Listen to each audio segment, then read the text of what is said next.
ओम श्री सांब शिवाय नमः।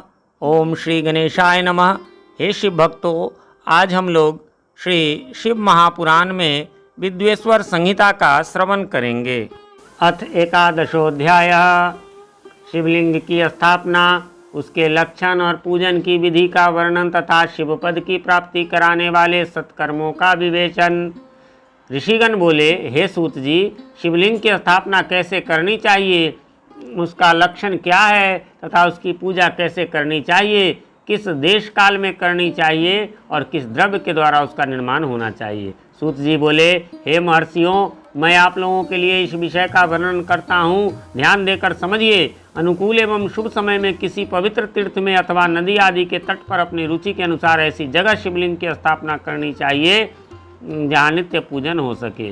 पार्थिव द्रव्य से, जलमय द्रव्य से अथवा धातुमय पदार्थ से अपनी रुचि के अनुसार कल्पोक्त लक्षणों से युक्त शिवलिंग का निर्माण करके उसकी पूजा करने से उपासक को उस पूजन का पूरा फल प्राप्त होता है। संपूर्ण शुभ लक्षणों से युक्त शिवलिंग तत्काल पूजा का फल देने वाला होता है।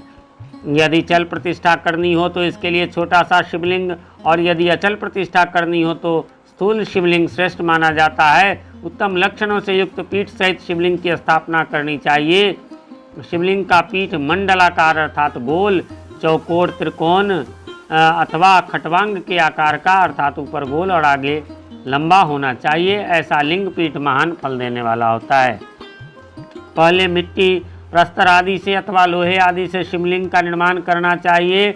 जिस द्रव्य से शिवलिंग का निर्माण हो उसी से उसका पीठ भी बनाना चाहिए। यही स्थावर अर्थात अचल प्रतिष्ठा वाले शिवलिंग की विशेष बात है। जड़ यानी अर्थात चल प्रतिष्ठा वाले शिवलिंग में भी लिंग और पीठ का एक ही उपादान होना चाहिए, किंतु बाण लिंग के लिए यह नियम नहीं है। लिंग की लंबाई निर्माणकर्ता के 12 अंगुल के बराबर होनी चाहिए। ऐसा ही शिवलिंग उत्तम कहा गया है। इससे कम लंबाई हो तो फल में कमी आ जाती है, अधिक हो तो कोई दोष नहीं।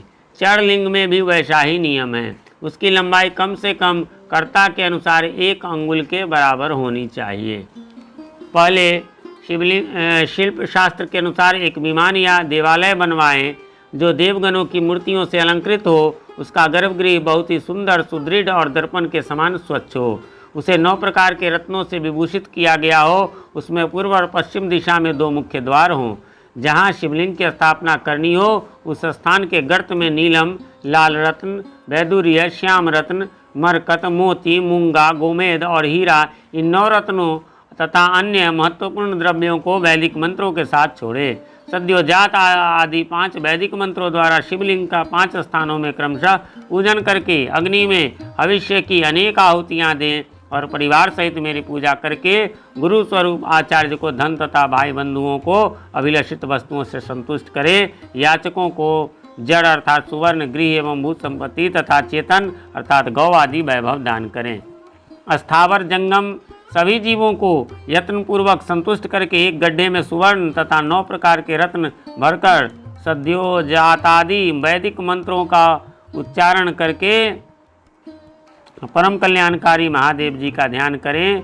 तत्पश्चात नाद घोष से युक्त महामंत्र ओमकार का उच्चारण करके उक्त गड्ढे में शिवलिंग की स्थापना करके उसके पीठ से संयुक्त करें। इस प्रकार पीठ युक्त लिंग की स्थापना करके उसे नित्य लेप अर्थात दीर्घकाल तक टिके रहने वाले मसाले से जोड़कर स्थिर करें। इसी प्रकार वहाँ पंचाक्षर मंत्र से परम सुंदर वेर अर्थात मूर्ति की भी स्थापना करनी चाहिए। सारांश यह कि भूमि संस्कार आदि की सारी विधि जैसी लिंग प्रतिष्ठा के लिए कही गई है वैसी ही वेर अर्थात मूर्ति प्रतिष्ठा के लिए भी समझनी चाहिए। अंतर इतना ही है कि लिंग प्रतिष्ठा के लिए प्रणव मंत्र के उच्चारण का विधान है, परंतु वेर की प्रतिष्ठा पंचाक्षर मंत्र से करनी चाहिए। जहाँ लिंग की प्रतिष्ठा हुई है वहाँ भी उत्सव के लिए और बाहर सवारी निकालने आदि के निमित्त वेर अर्थात मूर्ति को रखना आवश्यक है। वेर को बाहर से भी लिया जा सकता है, उसे गुरुजनों से ग्रहण करे। वह वेर वही लेने योग्य है जो साधु पुरुषों द्वारा पूजित हो। इस प्रकार लिंग में और वेर में भी की हुई महादेव जी की पूजा शिवपद प्रदान करने वाली होती है। स्थावर और जंगम के भेद से लिंग भी 2 प्रकार का कहा गया है। वृक्ष लता आदि को स्थावर लिंग कहते हैं और कृमि कीट आदि को जंगम लिंग। सींचने आदि के द्वारा स्थावर लिंग की सेवा करनी चाहिए और जंगम लिंग को आहार एवं जल आदि देकर तृप्त करना चाहिए। उन स्थावर जंगम जीवों को सुख पहुँचाने में अनुरक्त होना भगवान शिव का पूजन है, ऐसा विद्वान पुरुष मानते हैं। इस प्रकार चराचर जीवों को ही भगवान शंकर के प्रतीक मानकर उनका पूजन करना चाहिए। सभी पीठ प्रकृति जगदम्बा का स्वरूप हैं और समस्त शिवलिंग चैतन्य स्वरूप हैं। जैसे भगवान शंकर देवी पार्वती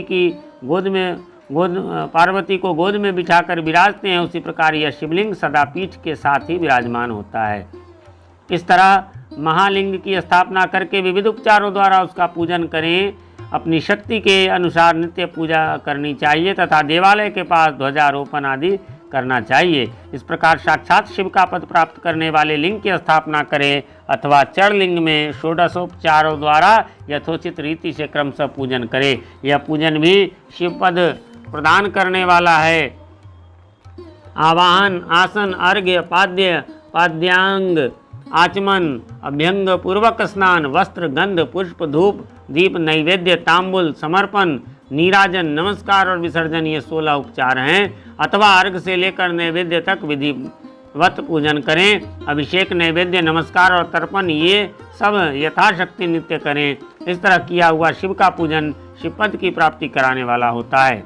अथवा किसी मनुष्य के द्वारा स्थापित शिवलिंग में, ऋषियों द्वारा स्थापित शिवलिंग में, देवताओं द्वारा स्थापित शिवलिंग में, अपने आप प्रकट हुए स्वयंभू शिवलिंग में तथा अपने द्वारा नूतन स्थापित हुए शिवलिंग में भी उपचार समर्पण पूर्वक जैसे तैसे पूजन करने से या पूजन की सामग्री देने से भी मनुष्य ऊपर जो कुछ कहा गया वह सारा फल प्राप्त कर लेता है। क्रमशः परिक्रमा और नमस्कार करने से भी शिवलिंग शिवपद की प्राप्ति कराने वाला होता है। यदि नियम पूर्वक शिवलिंग का दर्शन मात्र कर लिया जाए तो वह भी कल्याणप्रद होता है। मिट्टी, आटा, गाय के गोबर, फूल, कनेर पुष्प, फल, गुड़, मक्खन, भस्म अथवा अन्न से भी अपनी रुचि के अनुसार शिवलिंग बनाकर तदनुसार उसका पूजन करें। कुछ लोग हाथ के अंगूठे आदि पर भी पूजा करना चाहते हैं। लिंग का निर्माण कहीं भी करने में किसी प्रकार का निषेध नहीं है। भगवान शिव सर्वत्र ही भक्त के प्रयत्न के अनुसार फल प्रदान कर देते हैं। अथवा श्रद्धापूर्वक शिव भक्त को शिवलिंग का दान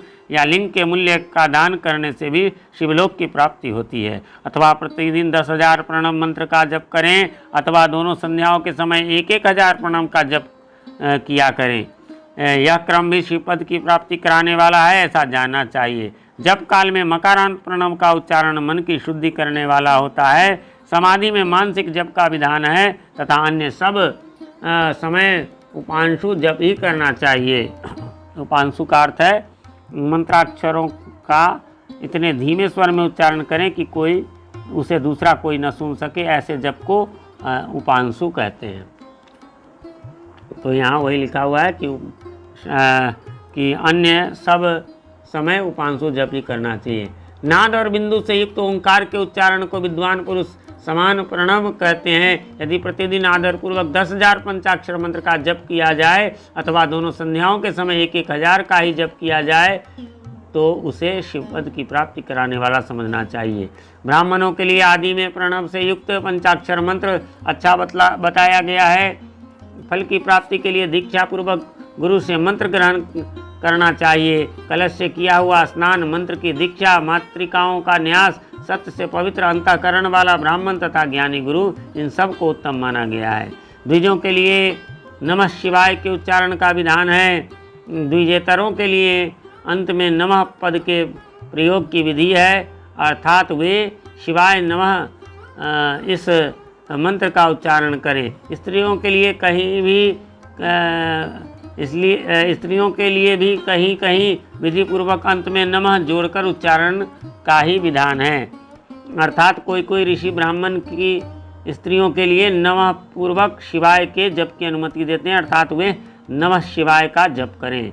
पंचाक्षर मंत्र का 5 करोड़ जप करके मनुष्य भगवान सदाशिव के समान हो जाता है। 1, 2, 3 अथवा 4 करोड़ का जप करने से क्रमशः ब्रह्मा, विष्णु, रुद्र तथा महेश्वर का पद प्राप्त होता है। अथवा मंत्र में जितने अक्षर हैं उनका पृथक पृथक 1-1 लाख जप करें अथवा समस्त अक्षरों का एक साथ ही जितने अक्षर हों उतने लाख जप करें। इस तरह के जप को शिव पद की प्राप्ति कराने वाला समझना चाहिए।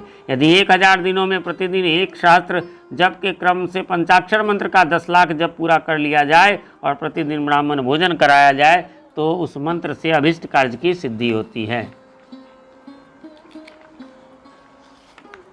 ब्राह्मण को चाहिए कि वह प्रतिदिन प्रातःकाल 1008 बार गायत्री का जप करे। ऐसा होने पर गायत्री क्रमशः शिव का पद प्रदान करने वाली होती है। वेद मंत्रों और वैदिक सूक्तों का भी नियम पूर्वक जप करना चाहिए। एकाक्षर मंत्र 10,000, दशार्ण मंत्र 1000, 100 से कम अक्षर वाले मंत्र 100 और उससे अधिक अक्षर वाले मंत्र यथाशक्ति 1 से अधिक बार जपने चाहिए। वेदों के पारायण को भी शिव पद की प्राप्ति कराने वाला जानना चाहिए। अन्य जो बहुत से मंत्र हैं उनका भी जितने अक्षर हों उतने लाख जप करना चाहिए। एकाक्षर मंत्रों को उसी प्रकार करोड़ की संख्या में जपना चाहिए। अधिक अक्षर वाले मंत्र 1000 की संख्या में भक्तिपूर्वक जपने चाहिए। इस प्रकार जो यथाशक्ति जप करता है वह क्रमशः शिव पद प्राप्त कर लेता है। अपनी रुचि के अनुसार किसी एक मंत्र को अपनाकर मृत्यु पर्यंत प्रतिदिन उसका जप करना चाहिए अथवा ओम इस मंत्र का प्रतिदिन 1 सहस्त्र जप करना चाहिए। ऐसा करने पर भगवान शिव की आज्ञा से संपूर्ण मनोरथों की सिद्धि होती है। जो मनुष्य भगवान शिव के लिए फुलवारी या बगीचे आदि लगाता है तथा शिव के सेवा कार्य के लिए मंदिर में झाड़ने बुहारने आदि की व्यवस्था करता है वह इस पुण्य कर्म को करके शिव पद प्राप्त कर लेता है। भगवान शिव के जो काशी आदि क्षेत्र हैं उनमें भक्तिपूर्वक नित्य निवास करे वे जड़ चेतन सभी को भोग और मोक्ष देने वाले होते हैं। अतः विद्वान पुरुष को भगवान शिव के क्षेत्र में मृत्यु पर्यंत निवास करना चाहिए। मनुष्यों द्वारा स्थापित शिवलिंग से चारों ओर 100 हाथ तक पुण्य क्षेत्र कहा गया है तथा ऋषियों द्वारा स्थापित शिवलिंग के चारों ओर 1000 हाथ तक पुण्य क्षेत्र होता है। इसी प्रकार देवताओं द्वारा स्थापित शिवलिंग के चारों ओर भी 1000 हाथ तक पुण्य क्षेत्र समझना चाहिए। स्वयंभू लिंग के चारों ओर तो 1000 धनुष अर्थात 4000 हाथ तक पुण्य क्षेत्र होता है। पुण्य क्षेत्र में स्थित बावरी, कुआं और पोखरे आदि को शिवगंगा समझना चाहिए।